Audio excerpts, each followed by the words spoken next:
Well, good day, viewers, and welcome to this exclusive interview with the proprietress of the clinic here in Wembastown community, just along the Rabosville Highway.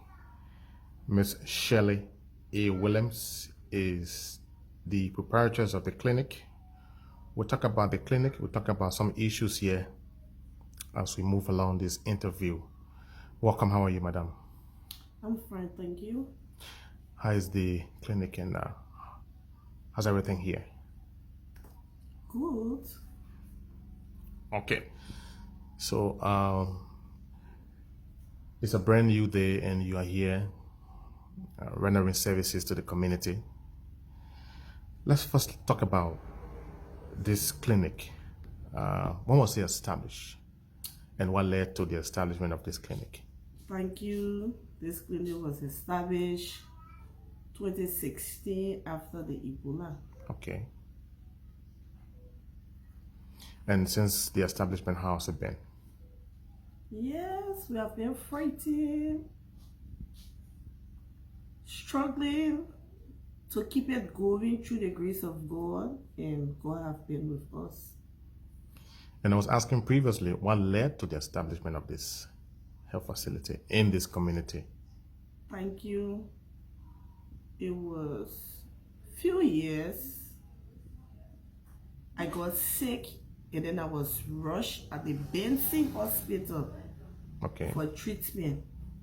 And then when I got there, the nurse told me that there were no bed. But then I asked for somebody there, and she went inside and came back, the very nurse, and she took me in, they treated me. And for that time, I decided to become a nurse and build my own clinic that I would treat everybody the same. I would not, how you call it this? No matter your connections, no matter your look, no matter nothing, but as long as you come with health related issues, we're going to take care of you at my clinic. And so, by the grace of God, I went to the TNIMA, graduated, went in the bush and worked. And then the little money the government was paying me through the help of my son, we were able to build this clinic. And it's partly humanitarian, because from what I suffered. And so what you went through at the time, according to you, led to the establishment of this facility. Yeah. And let's talk about the staff you have here. How many staff members do you have here at the clinic? We have 8, including our current doctor. 8? Yeah. And when do they come to work? What's the work schedule? We run a 24 hours clinic, so we got 4 in the morning hours from 8 to 5, and then the other 4 take over from 5 to the 4 in the morning, the time over. Okay, so how about the equipment you have here? Is this clinic up to the task? Do you have what it takes to run a clinic? Yeah. Are you well equipped, by the way?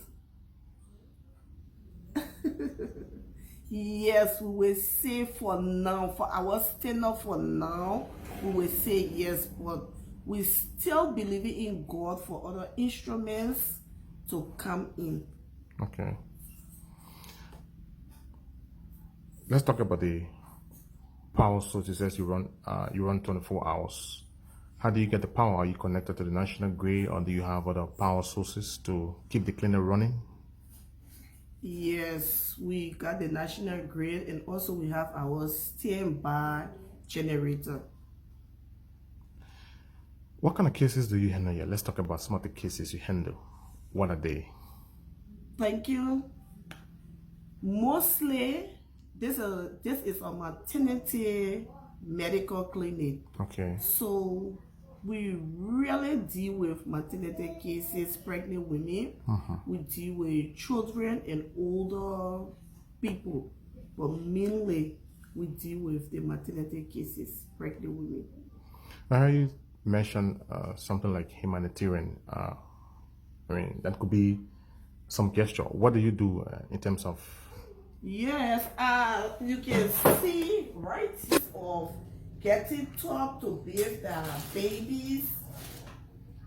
Some of them don't even have the clothes to put on the babies, so we taught them rights to help. When we got it, as you can see, the top set, we got it.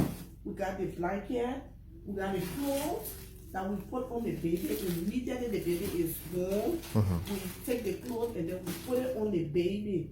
We do that free of charge. Free of charge? Free of charge, no cost attached to it for the mother. We present it to her. And that is part of the humanitarian services you render? Yes. So how many of those cases you encounter, I mean, giving away free baby supplies?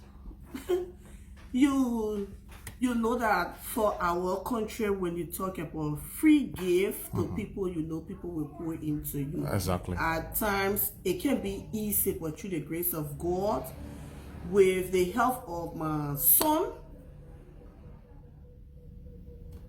God is being there for us. Is he overseas as well? No, he's in Liberia, RIA. He works at public work. Okay. Besides that, do you have other financial sources out there who are giving you helping hands to run the clinic? No. Is the Ministry of Health aware about this clinic? Yes, we are registered. Are you operating legally? Yes, we register with the government. We got the documents here. We register with Liberia Medical and Dental Council. Okay. We register with Ministry of Health. We do report every month to the ministry. Okay. Talking about cases, what are some of the cases you handle besides, I mean, handling issues with children and stuff? What are other cases, critical cases you handle here? We got malaria, we got typhoid, we got STIs and STI cases on a daily basis. We'll come to challenges, but before we go to some of the challenges you are confronted with here at this facility, somebody watching could want to know your qualification as a medical person. I'm a nice midwife, but I prefer being called a midwife because I found pleasure in doing that. Okay. So my license is covering a midwife.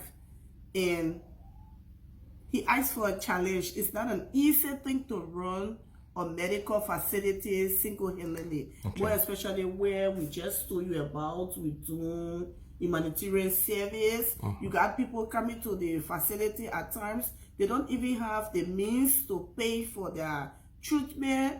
We have to do like 90% free for them. We treat them. It's just like that on a daily basis. Majority of the patients we see is humanitarian patients. According to you, you run 24 hours. With that, you should have security here. How is it in terms of security at this facility? Well, I'm not 100% equipped. Okay. So we did the fence, but we don't have the gate to the fence yet. Okay. So we still believing in God to get some money so that we can get the gate and we on the fence. Okay, go ahead. So that we can get the gate to attach on the fence. Okay. And since you did that construction, how long has it been? I mean, 2 years. With the 2 years. 2 years now. 2 years. The gate has not been able to be installed. Yeah. So maybe somebody watching as well will have some interest in maybe chipping in to provide some assistance, financial wise, maybe supply you with all the equipment you need to run the clinic. What would you like to say to philanthropists and those well-meaning citizens or viewers across the world who are watching you? Well, we say thank you, and we ask people to please be a partner. Yeah, you were in flight before the disruption occurred, and you had to attend to other business. So go ahead. Yes, we ask partners out there to kindly come in as they heard this is partly, let's say 75% humanitarian clinic, and we show the top that we give out. We need other things like delivering bed. We have one, but that one is not sufficient. Okay. We ask that the laboratory be equipped. We also need one ultrasound machine because at times when the pregnant women come in, we want to know the position of their babies. Okay. And we also ask if anybody can help with drugs. That would be good for us. Because if you check in Liberia, the entire country, you will find no other clinic doing what we're doing. Woman give birth, we give you top, we dress the baby, we go like doing some other things, treatment, free, apart from the government clinic. Not even the government hospitals give you even top out to mothers when they give birth. Yeah, so we ask people to please come and render support to this clinic. This is Belta Maternity Medical Clinic. Belta Maternity. How many rooms do you have in this clinic? How many rooms do you have here? We have 6. 6 rooms. 6 rooms. Okay. And do you have a specific delivery room? Yes, we do. Okay. All right. Your name again, madam? I'm Shirley A. Williams. Okay. Well, thank you ever so much, Madam Williams. It was a pleasure having you on our network. I wish you all the best. We hope that folks who are following this interview will come in and provide some assistance where necessary. Thank you again. It was a pleasure having you. Thank you. If somebody wants to contact you to be your help to what you're doing here, how do they reach out to you? Yeah, my numbers are 0886 543951. Then the orange is 0776 543951. Is that Sendwave number or what? Yes, the Lone Star is Sendwave. I want you to repeat that number again, please. 0886 543951. 0886 443951. Okay.